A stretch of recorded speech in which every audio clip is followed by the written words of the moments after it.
Welcome back to the greenhouse this afternoon. After a long day of work and school, we are out on the homestead and we are going to get some work done. As you can see, our greenhouse is looking a little disheveled, but that's to be expected. This has been the busiest summer for me in my life yet. As my kids grow up, I find us doing and achieving more things throughout the summertime. The winter kind of sucks around here. There comes the baby dog. But we've had a lot of fun this summer, and our greenhouse kind of suffered because of all of the busy things that we've been doing. I'll throw a few short clips up to show everybody the kind of stuff we've been doing.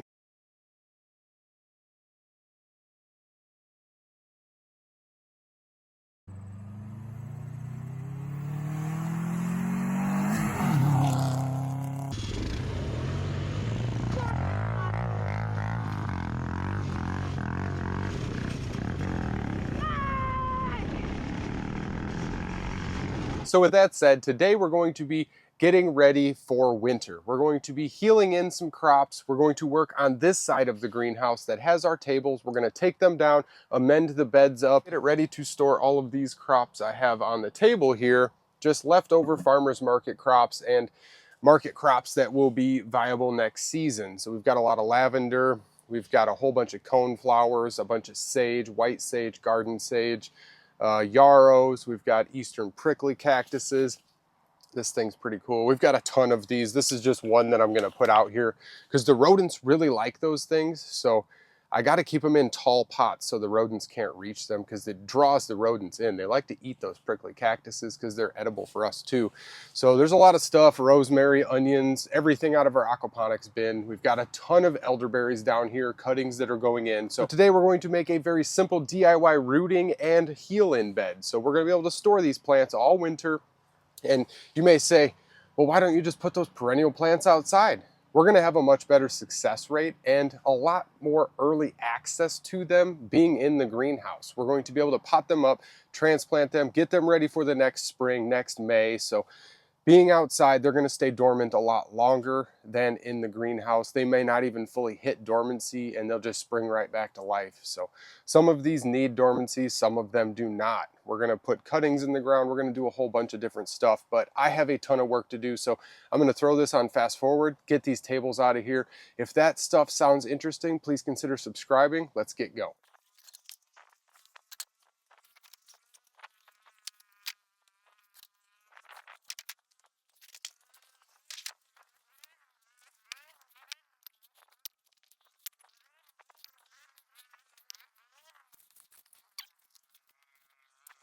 So that was a bit of work getting everything situated here.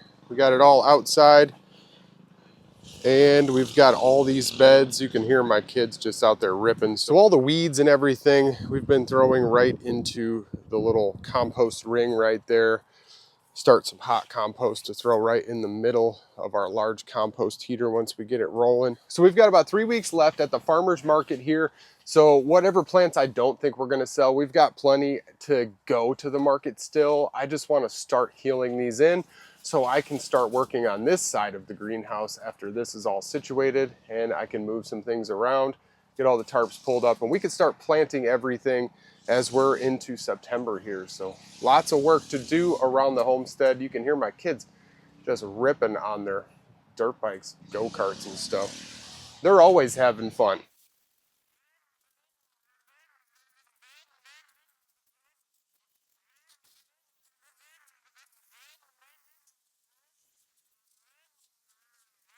Just getting all the beds nice and soaked so I can actually dig into them a little bit. And it actually looks like decent soil. So what we've been doing is just letting the beds rest. The toads, the worms, everything's all underneath those tables and benches.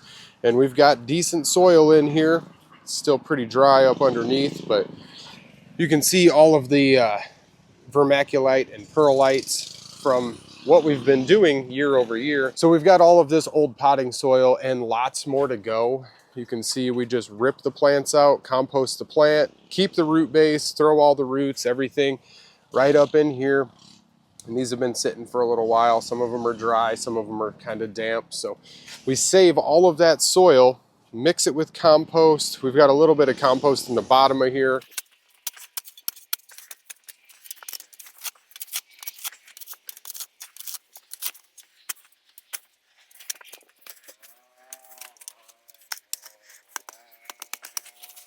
You can see that even this native hard clay rocky soil has lots of worm trails in it. That is a good sign. I'm going to go ahead and start clearing this out so we can put our plants in. And then this soil looked good enough. I'm just going to throw our potted soil back on top of this.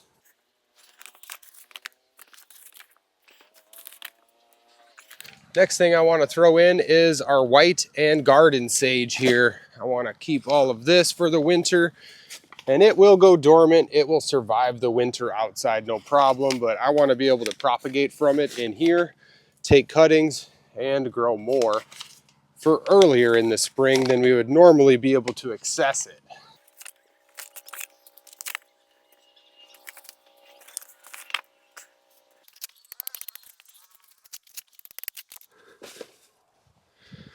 So here we've got an absolute ton of our coneflower, purple coneflower. And this was all one cluster, but look, we can make 20, 30 plants off of just this cluster here, maybe 15, 20.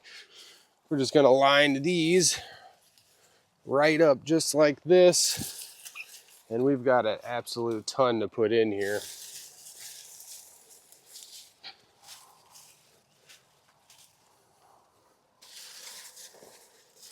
Normally I put a rubber liner or something down, but I'm not too worried about it. This soil's pretty hard underneath, so we shouldn't have too much of a root tapping issue where we'll be able to still soften it up with water and pull all of these out of here in the springtime. So let's go ahead and take a look at all our rooted elderberries. We've got a massive cluster of rooted elderberries. The roots are looking a little weak due to being in the aquaponics, but we've got nice fresh growths out the top. Just the older roots don't look as good. We're gonna cluster all these in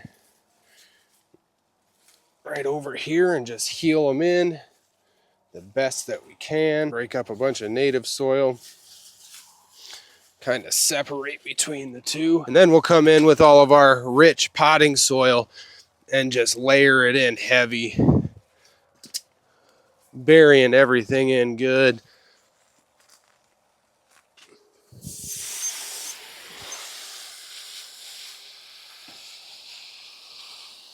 So whenever I do this, I try and do a crazy heavy watering just to flood it all. Everything meshes together and all of that loose soil fills in around all of those roots. But before I let you guys go, I've got a ton of elderberries here that we're going to be taking off of the branch. Make a ton of cuttings here. And I've got a lot more yet to do. This is just what I want to show everybody because we've been kind of inactive this summer. So, very simple in this nice, soft, loamy area. We're taking all the cuttings right off of the main bush, just snipping right off. And we can use this main bush also. So we've got all of these fresh cuttings here, look like mini elderberry trees. We'll just go ahead and stick them right in the ground. I'm not even going to worry about taking the leaves off. Elderberries are very hardy for cutting. I put them about 1 inch apart or so. Super simple process to do here. So we'll take that main stalk, shove it down in there. More of the main stalk here. Take this top piece, stick it in. The rest of the main stalk. So you can see we've got our fresh elderberries right up front, probably like 20 of them or so. And then we've got all these rooted elderberries where the leaves are kind of waning from not having the correct nutrients in our aquaponics. I've got a whole bucket full of elderberries that are going to be going in this cutting area.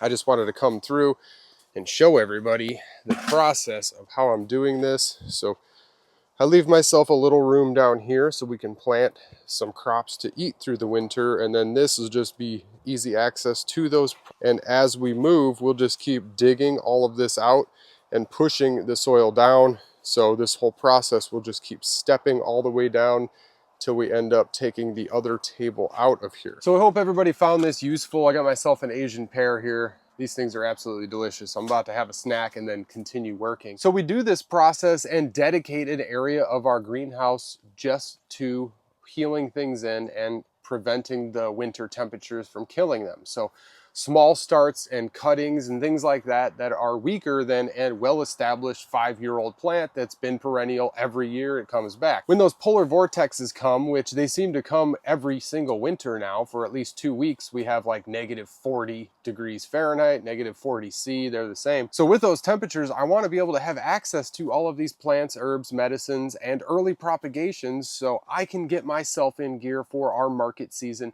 We can make a decent amount of money to suffice our lifestyle and reinvest into our homestead and reinvest into toys and things like that for my children. So just being able to survive and not be in debt, I feel like I'm on top of the world right now. So being able to do all of these things, I have a ton of work to do because we did a lack of work in here and a lack of preparation, and fall time definitely crept up on us quickly. This summer blew by us and I've got a bunch of work to do. So we're going to be working on the other side of the greenhouse while still putting plants into our heel-in area and our storage area over on the left side here. The right side is going to get tunnels, lights, heat, all types of stuff. So stay tuned. We're still halfway through tearing down our compost heater, so lots of videos coming, and we've been filming like crazy trying to get things done. And this is something today that I just had to get started so I can continue to just dig a few scoops, put more plants, heel it in, and then just keep moving down the bed and just stacking them super close together for the winter time. And when you're doing the cuttings, they can go super close together. It's not going to really hurt them. As long as you have plenty of water when you're pulling them all out, they're not going to get tangled too bad or damage the roots. So there's a whole lot to actually doing this, and I've been doing this for a couple years now because it really benefits the homestead. With that said, if there's any questions, definitely drop them to me. I'm always happy to converse with everybody. Everybody seems to like all of the animals and the critters we find in the greenhouse on all of our short videos. So thank you guys for watching all of these, and I will see you guys shortly in the next one.